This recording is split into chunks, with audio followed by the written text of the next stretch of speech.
Haleluya. Karena bagi Tuhan nyanyian baru.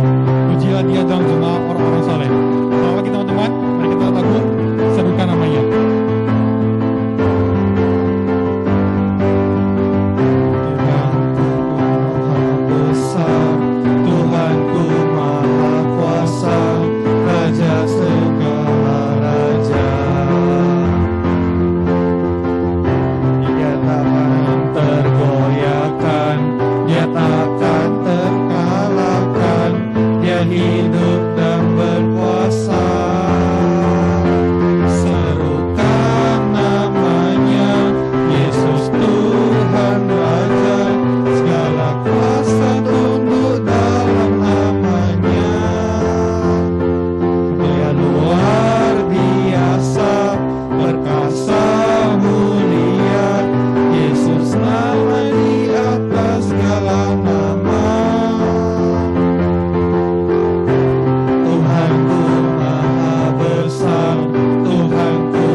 Dia luar biasa, perkasa, mulia.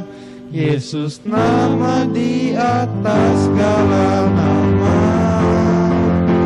Serukan namanya, Yesus Tuhan Raja. Segala kuasa tunduk dalam namanya. Dia luar biasa, perkasa, mulia. Yesus nama di atas segala nama. Yesus nama di atas segala nama. Mari kita beri tepuk tangan untuk Tuhan Yesus kita. Mari kita lakukan pujian kuasa salibmu.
Sucikanku kuasa salibmu.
kasih Tuhan masih beri kita kesempatan untuk berkumpul walaupun tidak di satu tempat dan di satu waktu. Tuhan, sebentar lagi kita akan mendengarkan firman Tuhan. Tuhan tolong pimpinlah yang akan mendengar firman Tuhan dan akan mendengar. Dalam nama Yesus kami berdoa dan ucap syukur. Amin. Shalom teman-teman teens, selamat pagi. Kita kembali lagi untuk sama-sama mendengarkan kebenaran firman Tuhan. Tapi sebelum itu mari kita sama-sama berdoa. Tuhan, terima kasih untuk waktu pada pagi hari ini. Kami dapat sama-sama merenungkan firman Tuhan. Siapkan hati dan pikiran kami untuk mau dibentuk sama Tuhan melalui perenungan firman Tuhan yang singkat pada hari ini. Di dalam nama Tuhan Yesus kami telah berdoa dan mengucap syukur. Amin. Teman-teman, hari ini kita akan membahas sebuah tema yang berjudul Who are you to judge? Yang diambil dari Yakobus 4 ayat yang ke-11 dan 12. Teman-teman boleh baca, boleh buka di tab atau di Alkitab teman-teman yang ada di rumah ya. Contoh akan bacakan Yakobus 4 ayat yang ke-11 sampai yang ke-12. Jangan menfitnah orang. Saudara-saudaraku, janganlah kamu saling memfitnah. Barang siapa memfitnah saudaranya atau menghakiminya, ia mencela hukum dan menghakiminya. Dan jika engkau menghakimi hukum, maka engkau bukanlah penurut hukum, tetapi hakimnya. Hanya ada satu pembuat hukum dan hakim, yaitu Dia yang berkuasa menyelamatkan dan membinasakan. Tetapi siapakah engkau sehingga engkau mau menghakimi sesamamu manusia? Teman-teman, sadar atau tidak, kita itu sering menggunakan label kepada orang-orang di sekitar kita. Entah itu teman-teman di sekolah maupun mungkin anggota keluarga kita. Contohnya ya, si Budi itu pemalas, si Andre itu bodoh banget, atau si Putra itu suka mencuri, hati-hati ya. Padahal label yang diberikan itu belum tentu benar. Tetapi hal ini sering kita lakuin, oke? Bahkan mungkin sudah menjadi hal yang biasa kita lakuin di sekolah atau di rumah kita. Teman-teman coba ambil waktu sejenak, coba pikirin ya, siapa orang yang kamu suka labelin? Kayak ambil waktu sejenak, coba pikirin. Kayak mungkin sudah ada beberapa nama yang kamu pikirin ya. Atau mungkin kita sendiri nih yang jadi orang-orang yang suka dilabelin sama teman-teman kita. Coba ambil waktu sejenak lagi, coba pikirin. Saya nih biasa dilabelin apa ya sama teman-teman aku gitu, atau sama keluarga-keluarga aku. Dan pastinya itu tidak enak kan teman-teman? Yaps, memang tidak enak. Karena pada umumnya label yang diberikan oleh kita itu belum tentu benar. Dan bahkan menurut Chantal, itu jatuhnya lebih dari ke sebuah tindakan fitnah atau tindakan menghakimi. Karena kebenarannya belum tentu benar 100%. Bahkan tujuannya tuh pasti merendahkan kita, bahkan menjatuhkan harga diri seseorang. Nah teman-teman, perikop yang kita baca, Yakobus 4 yang tadi kita baca ayat yang 11 dan 12 itu banyak mengingatkan kita betapa tidak bolehnya kita menghakimi dan memfitnah. Dalam perikop ini, menghakimi dan tindakan fitnah itu merujuk kepada sebuah tindakan untuk merendahkan atau menjatuhkan seseorang. Tujuan dari menghakimi dan fitnah pada ayat ini adalah untuk merusak reputasi seseorang, untuk menentang seseorang. Tindakan menghakimi dan fitnah itu begitu berbahaya, teman-teman. Sudah pasti salah satu dampak dari fitnah dan menghakimi ialah menciptakan perpecahan, perselisihan, pertengkaran. Akan banyak menyebabkan sakit hati dan menciptakan sebuah permusuhan. Tapi alasan yang jelas untuk kita tidak melakukan tindakan ini bukan karena akan menciptakan sakit hati atau menciptakan sebuah permusuhan. Tetapi alasannya dapat kita temukan di Imamat 19 ayat yang ke-18 yang berisi berikut. Kuat mengatakan, kasihilah sesamamu manusia seperti dirimu sendiri. Dan kita juga dapat lihat di Galatia 5 ayat 14, sebab seluruh hukum digenapi untuk menjalankan satu perintah ini, yaitu kasihilah sesamamu manusia seperti dirimu sendiri. Dan Tuhan Yesus juga ketika ditanya mengenai hukum manakah Tuhan yang terutama dari semua hukum Taurat, Tuhan Yesus menjawab, teman-teman bisa lihat di Matius 22 ayat 37 hingga 39. Kasihilah Tuhan Allahmu dengan segenap hatimu dan dengan segenap jiwamu dan dengan segenap akal budimu. Itulah hukum yang terutama dan yang pertama. Dan hukum yang kedua yang sama dengan itu, yang sama ya dengan hukum yang tadi, yaitu kasihilah sesamamu manusia seperti dirimu sendiri. Dan Tuhan Yesus bilang begini, pada kedua hukum inilah tergantung seluruh hukum Taurat dan kitab para nabi. Mengapa Canto banyak memberikan penekanan terhadap hukum kasihilah sesamamu manusia seperti dirimu sendiri? Karena perintah inilah yang memberikan kita sebuah penerangan ketika kita membaca Yakobus 4 ayatnya yang ke-11 ini. Hukum yang dimaksud pada ayat yang ke-11 ini ialah perintah kasihilah sesama manusia seperti kamu mengasihi dirimu sendiri. Yakobus ingin menunjukkan bahwa siapa yang melakukan tindakan menghakimi dan memfitnah sesamanya, ia melanggar hukum yang tadi. Hukum mengasihi sesamamu manusia seperti kamu mengasihi dirimu sendiri. Hukum yang diberikan Allah. Teman-teman perhatikan baik-baik ayat yang ke-11 ini. Ini bukan masalah kecil. Ini bukan hanya sekedar melanggar hukum, tetapi tindakan memfitnah dan menghakimi ini merupakan sebuah tindakan memperlakukan hukum Tuhan seolah-olah itu tidak berlaku.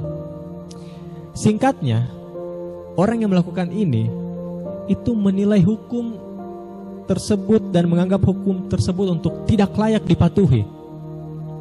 Bahkan jika kita mengambil makna yang lebih dalam, mengabaikan perintah atau hukum mengasihi sesamamu manusia seperti dirimu sendiri itu dengan melakukan fitnah dan tindakan menghakimi, pada dasarnya menolak Kristus. Kenapa cuan tahu? Karena ajaran Tuhan Yesus begitu kuat mengenai perintah kasihilah sesamamu manusia seperti kamu mengasihi dirimu sendiri. Yap, ini sama seperti ketika teman-teman belajar di sekolah ya, sekolah online, dan guru kamu itu membuat sebuah aturan. Jadi teman-teman, adik-adik, anak-anak gitu ya, biasanya guru kayak gitu ya, sebelum kita memulai pelajaran hari ini ada satu aturan. Itu guru kalian bilang, tidak boleh melakukan chat melalui fitur Zoom kepada teman-teman kalian ketika kalian belajar, ketika guru sedang menerangkan materi. Dan ketika pelajaran dimulai, itulah hukumnya. Jangan chat teman-teman kalian. Dan kamu melanggarnya. Sebenarnya pada saat kamu melanggarnya, kamu bukan hanya melanggar hukum tersebut, tetapi kamu juga menolak guru kamu tersebut yang membuat aturan tersebut. Karena guru kamu lah yang membuat aturan tersebut, teman-teman. Dan begitulah ketika kita melakukan tindakan fitnah dan menghakimi,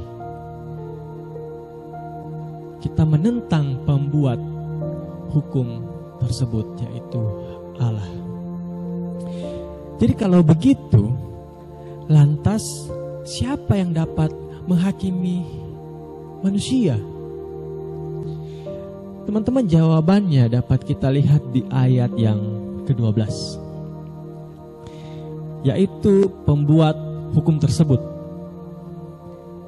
yaitu yang berkuasa untuk menyelamatkan dan membinasakan.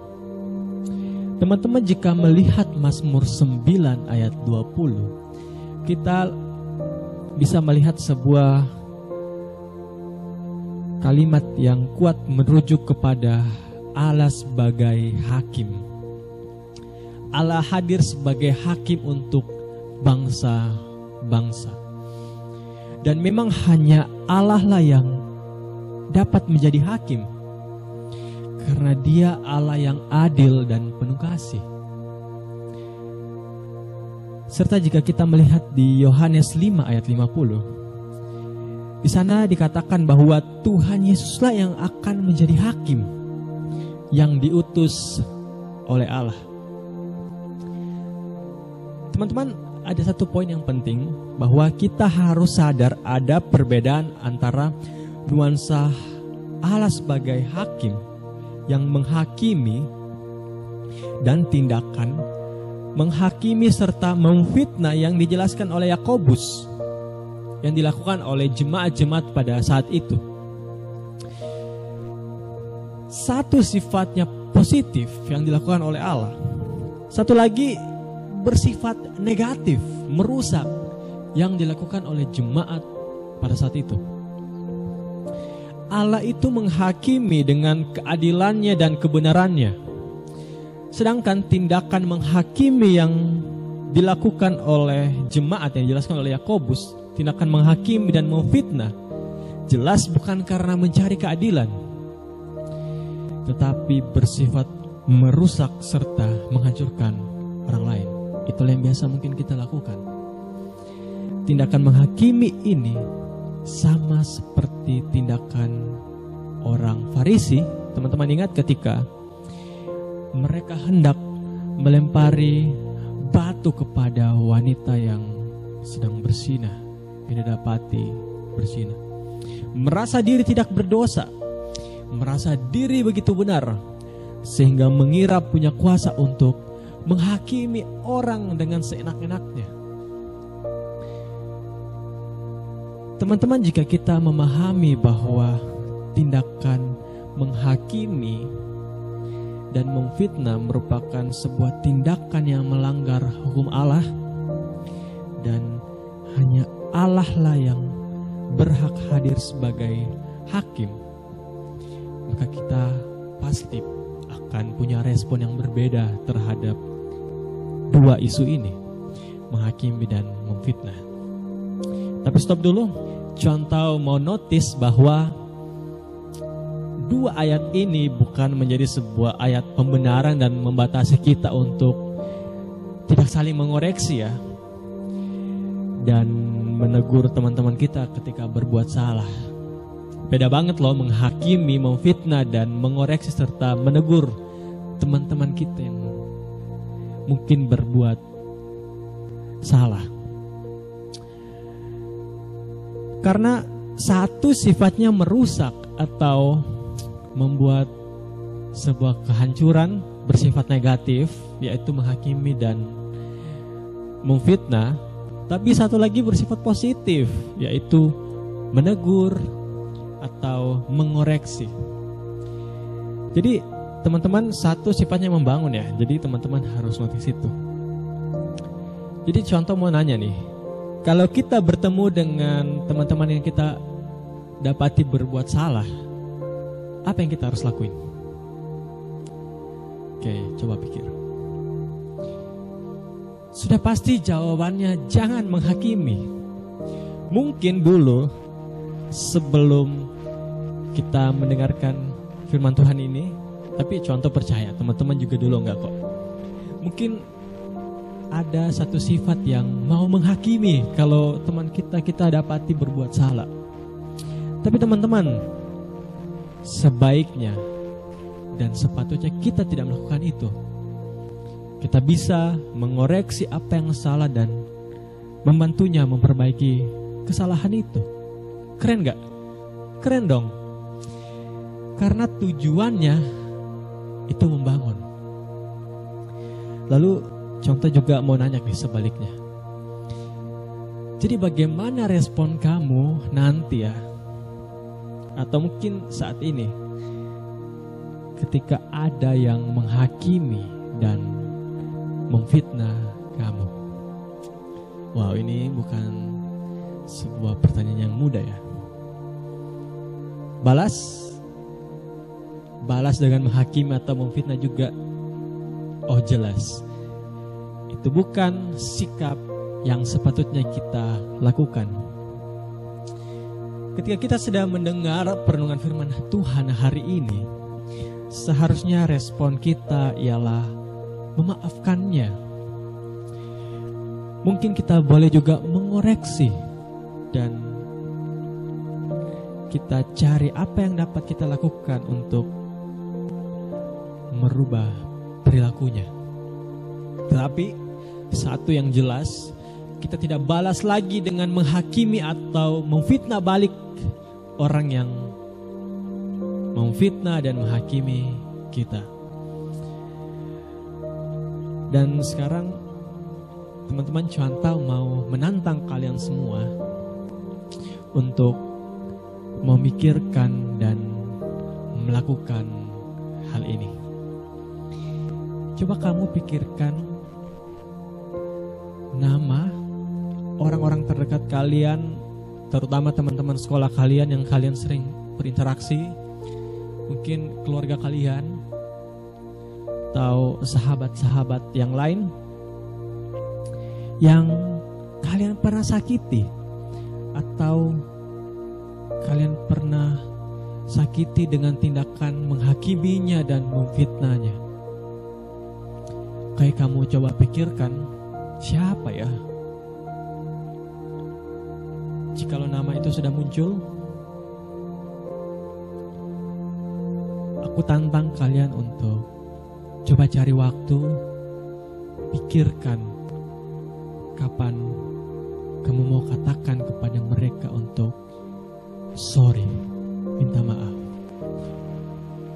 Minta maaf atas perlakuan, tindakan memfitnah dan menghakimi yang pernah kalian lakukan. Tapi sebelum melakukan itu, Cuantau mengajak kalian untuk pray to God. Berdoalah kepada Tuhan Yesus untuk meminta kasih karunia, melembutkan hati kalian, memberikan kalian kekuatan untuk mau meminta maaf atas tindakan yang kalian lakukan kepada Tuhan dan kepada sesama kalian. Lalu komit untuk tidak melakukan dosa ini lagi. Biarlah Tuhan memampukan kita untuk bisa hidup turut apa yang Tuhan mau. Khususnya pada hari ini kita diingatkan lagi untuk jangan menghakimi dan memfitnah sesama kita. Mari kita sama-sama berdoa. Tuhan Yesus, kami mengucap syukur untuk perenungan firman Tuhan yang singkat pada pagi hari ini. Tuhan, biarlah kami mau hidup sebagai anak muda yang tidak mudah menghakimi dan memfitnah sesama kami. Bahkan kami tidak mau melakukan itu ya Tuhan. Malah kami mau menjadi komunitas anak-anak muda yang saling membangun. Dan Tuhan, kami tahu kami begitu lemah. Kami butuh kasih, kami butuh kekuatan dari Tuhan untuk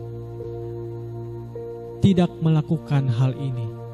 Tolong kami ya Tuhan, tolong setiap teman-teman untuk bisa menjadi terang di sekolah, di rumah, di keluarganya, maupun di tempat pelayanan yang Tuhan percayakan.